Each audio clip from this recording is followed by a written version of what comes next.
मैं संघ हूं।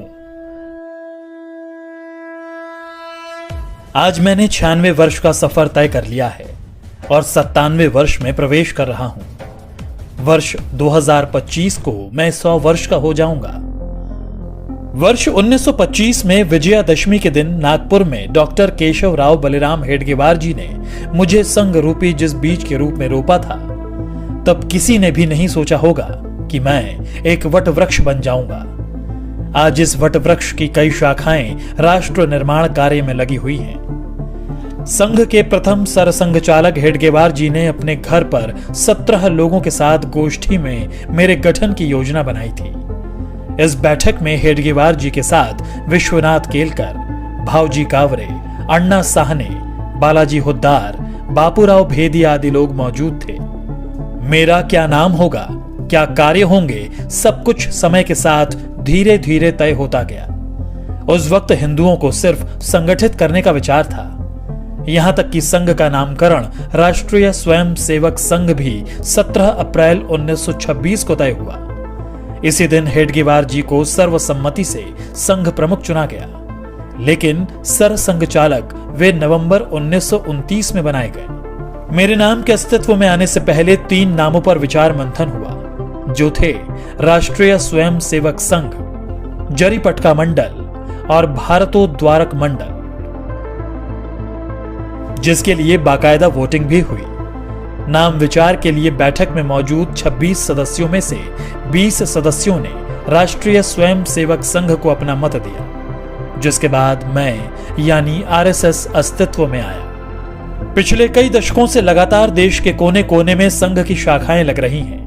हेडगेवार जी ने व्यायामशालाएं और अखाड़ों के माध्यम से संघ कार्य को आगे बढ़ाया था। स्वस्थ और अनुशासित स्वयं सेवक होना उनकी कल्पना में था। 96 वर्ष के सफर में आज मेरे 80 से ज्यादा समविचारी और अनुषांगिक संगठन हैं। दुनिया के करीब 40 देशों में मैं सक्रिय हूं। पर मेरा यह सफर इतना भी आसान नहीं था। कई ऐसे मौके आए जब मुझ पर आरोप प्रत्यारोप भी लगे और यहां तक प्रतिबंध भी लगा दिया गया। इस दौरान स्वयं सेवकों के साथ दुर्व्यवहार भी हुआ, लेकिन हम स्पष्ट थे क्योंकि हमारा लक्ष्य स्पष्ट था। हम सम और विषम परिस्थितियों में एक समान बढ़ते रहे क्योंकि लक्ष्य बड़ा था। संघ के विरुद्ध दुष्प्रचार के बावजूद समाज का एक बहुत बड़ा वर्ग ऐसा भी था जो संघ के समर्पण को देख रहा था और समझ भी रहा था। यही कारण था कि जिस परिवार को संघ के स्वयं सेवकों की मदद किसी न किसी रूप में मिली, वह सदैव के लिए संघ का हो गया। मैं तो अपने कार्य पथ पर अपने स्थापना के साथ ही निरंतर चलता रहा। आजादी मिली, लेकिन विभाजन की विभीषिका के रूप में दर्द भी मिला। रास्ते कठिन थे, मगर मैं रुका नहीं। अपने राष्ट्र और सनातन सुरक्षा के लिए मैंने तब भी 3000 कैंप्स लगाए और अपने बंधु भगिनियों के साथ चला।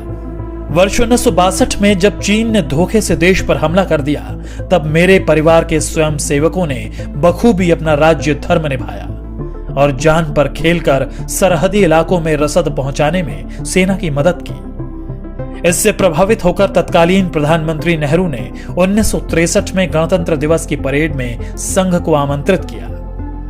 स्वयं सेवकों ने उस गणतंत्र दिवस की परेड में पूर्ण गणवेश के साथ भाग लिया और अपनी सादगी सात्विकता से सबको अवगत कराया था। इसके बाद वर्ष 1965 में पाकिस्तान से युद्ध के दौरान भी स्वयं सेवकों ने महत्वपूर्ण भूमिका निभाई। तमाम विरोध और सभी कठिनाइयों के साथ संघ अपने पथ पर निरंतर आगे बढ़ता रहा। आपदा हो या युद्ध, मेरा संकल्प भारत समर्पित। कभी 25 स्वयं सेवकों से शुरू हुआ संघ आज विशाल संगठन के रूप में स्थापित है। बिना स्वार्थ, तन मन धन से दिन रात राष्ट्र सेवा, मानव सेवा में स्वयं सेवक जुटे हुए हैं।